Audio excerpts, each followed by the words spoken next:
तो चलिए बढ़ते हैं आज की कहानी की ओर। दोस्तों, आखिर डॉक्टर को क्यों इस मरीज को जिंदा रखने के लिए इंसानी मांस खिलाना पड़ता था? कौन थी ये मरीज और क्या हुआ था इसके साथ? तो ये जानने के लिए चलिए चलते हैं इस घटना के तह तक। उस शाम मैं अपने गहनों की दुकान पर था कि तभी अचानक मुझे घबराहट होने लगी। उस वक्त मुझे सिर्फ ऐसा लग रहा था कि बहुत कुछ बुरा होने वाला है, पर क्या इसका तो पता नहीं था कि इसी बीच एक अननोन नंबर से मुझे कॉल आया और जब मैंने कॉल रिसीव किया तो फोन पर मेरी बेटी मेघा थी जो बुरी तरह से रो रही थी। इससे पहले मैं मेघा से कुछ पूछता कि तभी मेघा रोते हुए बोली, मुझे बचा लो पापा, ये लोग मुझे मार डालेंगे। उसके इतना बोलते ही कॉल भी कट हो गया। मैंने फौरन ही उसी नंबर पर दोबारा कॉल किया पर अब फोन ऑफ बता रहा था। इसके बाद मैंने अपनी बेटी मेघा के नंबर पर कॉल किया जिस पर रिंग तो जा रही थी पर मेघा फोन नहीं उठा रही थी। वहीं अब मुझे समझ में नहीं आ रहा था कि अब क्या करूं। तभी एक और अननोन नंबर से मुझे कॉल आया। इस बार जब मैंने फोन उठाया तो वो मुझे धमकी देते हुए बोला कि अपनी बेटी की खैरियत चाहते हो तो मेरे अगले कॉल के आने से पहले पहले 20 लाख का बंदोबस्त कर लो। और इतना बोलकर उसने कॉल काट दिया। क्योंकि ये कॉल फिरौती मांगने के लिए की गई थी जिसका साफ मतलब था कि मेरी बेटी मेघा को अगवा कर लिया गया है।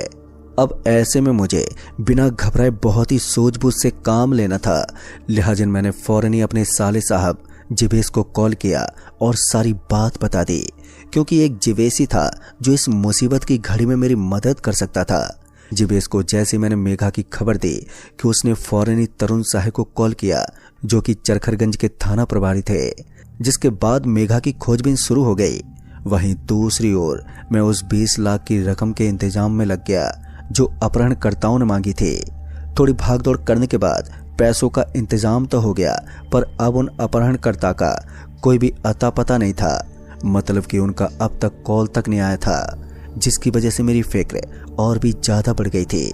पता नहीं मेघा किस हाल में होगी। वहीं पुलिस के हाथ भी कुछ खास नहीं लगा था सिवाय इसके कि उन दोनों नंबरों का लास्ट लोकेशन एमपी के भिमात का था जो कि चरखर से 103 किलोमीटर दूर था। पुलिस छानबीन में लगी थी और मेरी निगाहें फोन पर लगी थी कॉल के आस में। पर 2 दिन बीत जाने के बाद भी कॉल नहीं आया और न ही पुलिस वालों को कोई सुराग मिला।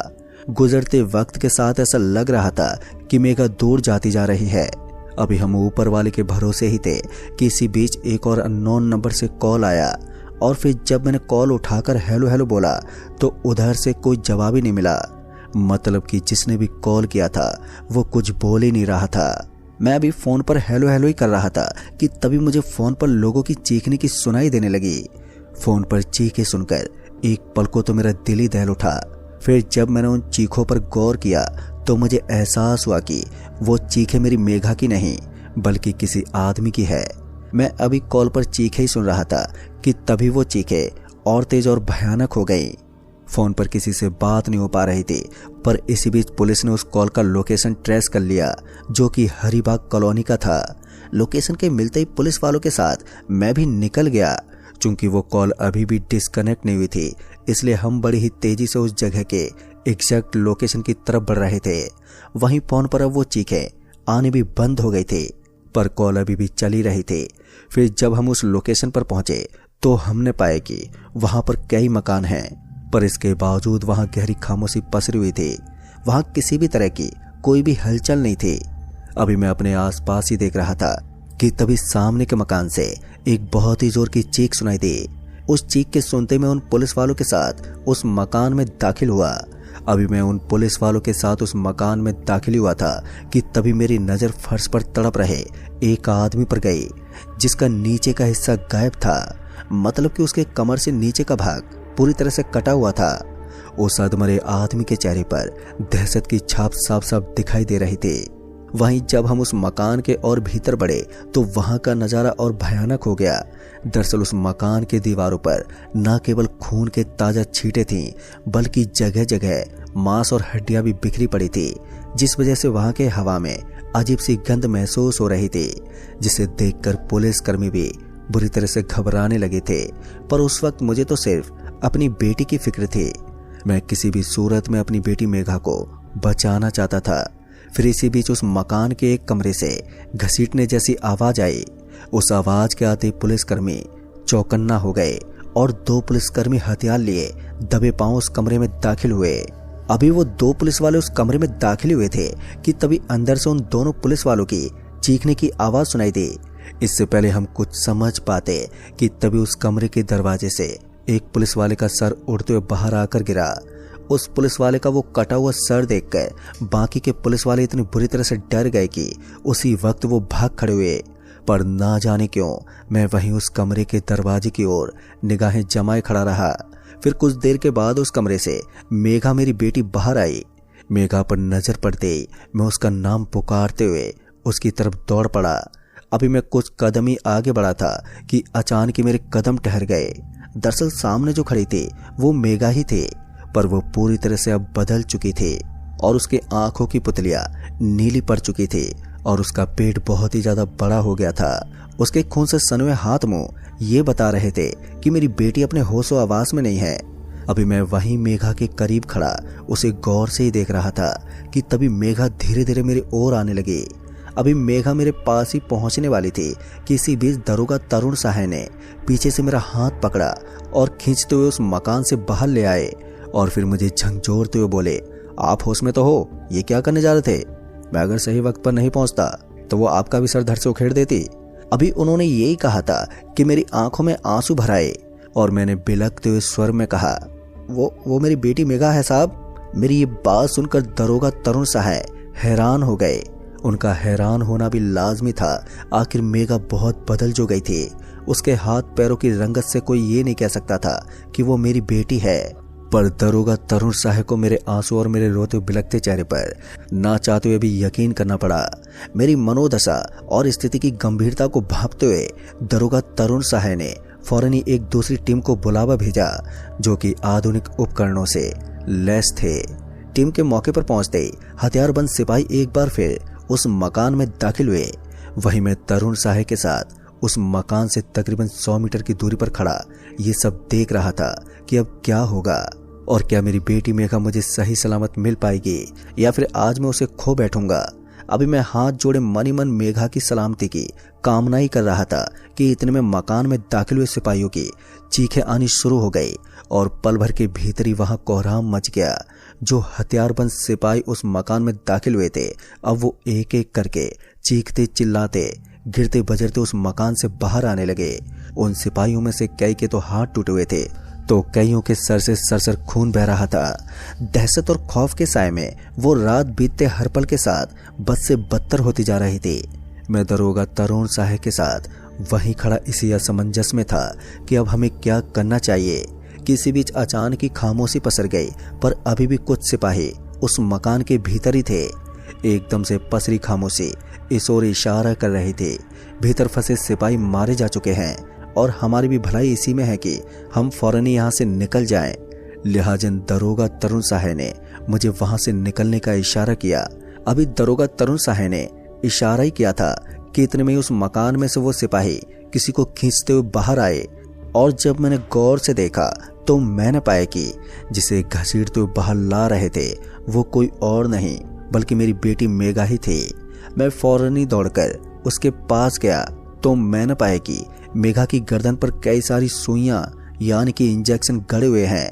अभी मैं उन सिपाहियों से कुछ पूछ पाता कि इससे पहले ही वो मेघा को एक बड़ी सी वैन में लेकर वहां से रवाना हो गए।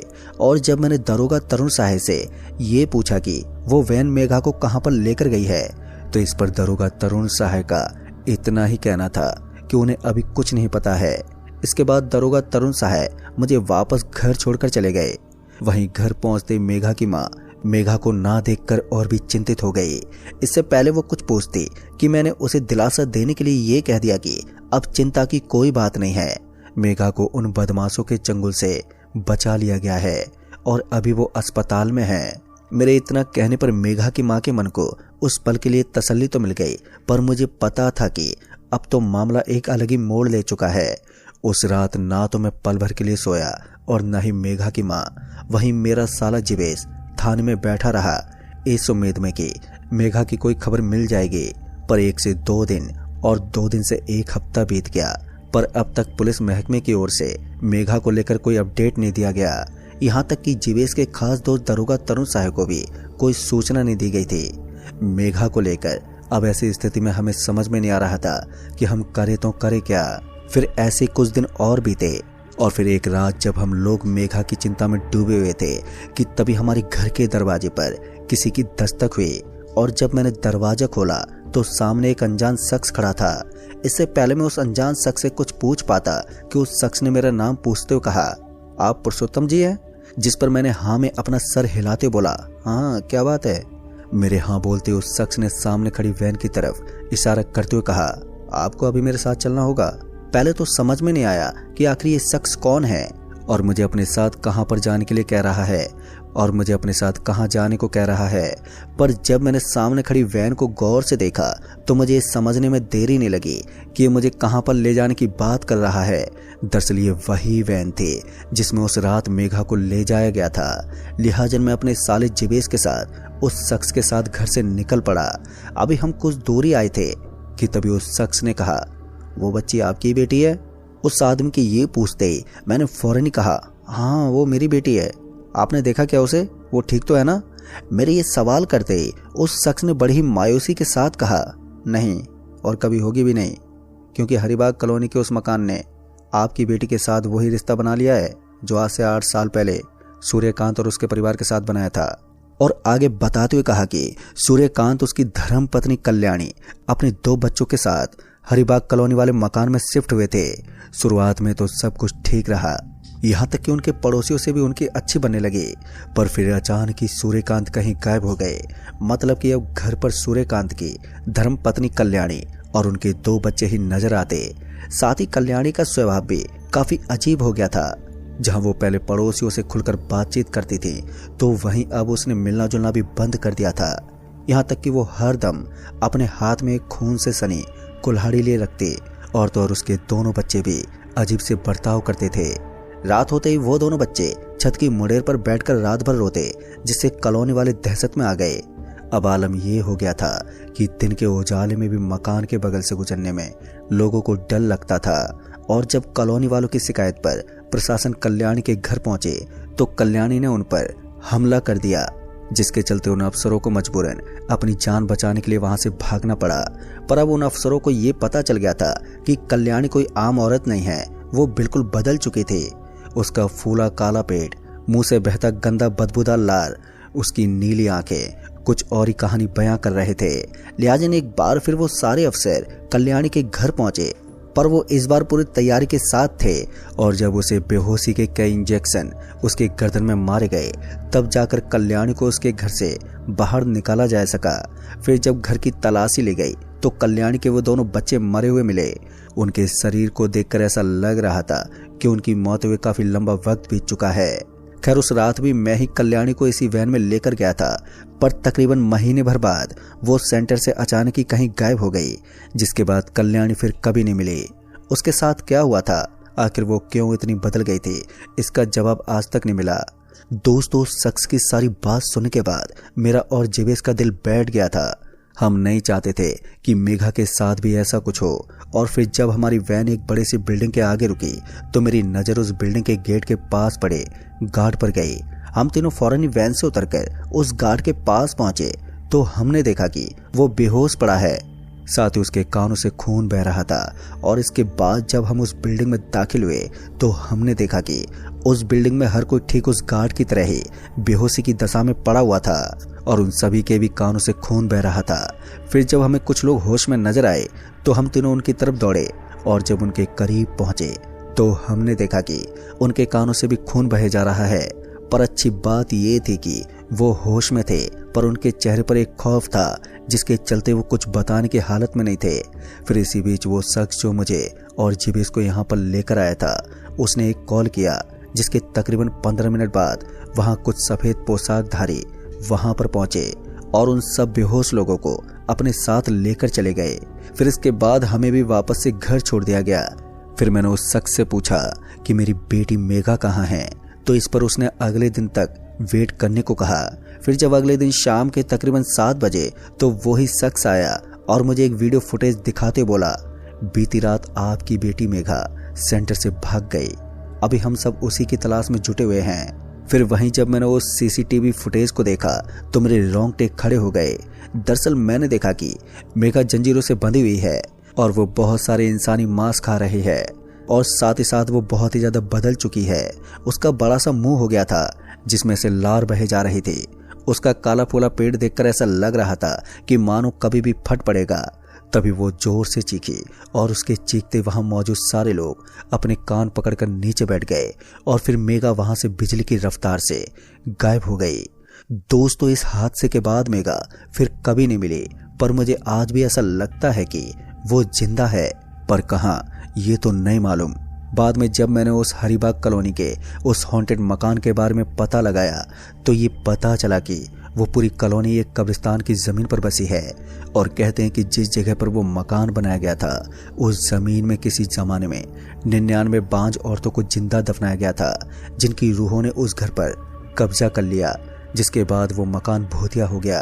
दोस्तों, बाद में मुझे ये भी पता चला कि सेंटर के सारे डॉक्टर उस रात मेघा की उस चीख के चलते पूरी तरह से बहरे हो गए थे। लेकिन दोस्तों, मुझे मेरी बेटी मेघा की आज भी बहुत याद आती है। वो आज भी जिंदा है या नहीं ये तो मुझे नहीं मालूम, पर उसकी याद पल पल मुझे सताती रहती है। तो दोस्तों, इस कहानी में बस इतना ही। कहानी आपको पसंद आई हो तो वीडियो को लाइक शेयर कमेंट जरूर कर दें और साथ ही अगर आप चैनल पर नए हैं तो चैनल को भी सब्सक्राइब जरूर कर दें। तो जल्द ही मिलूंगा ऐसे ही खौफनाक दिल दहला देने वाली कहानी के साथ। तब तक के लिए बाय एंड टेक केयर।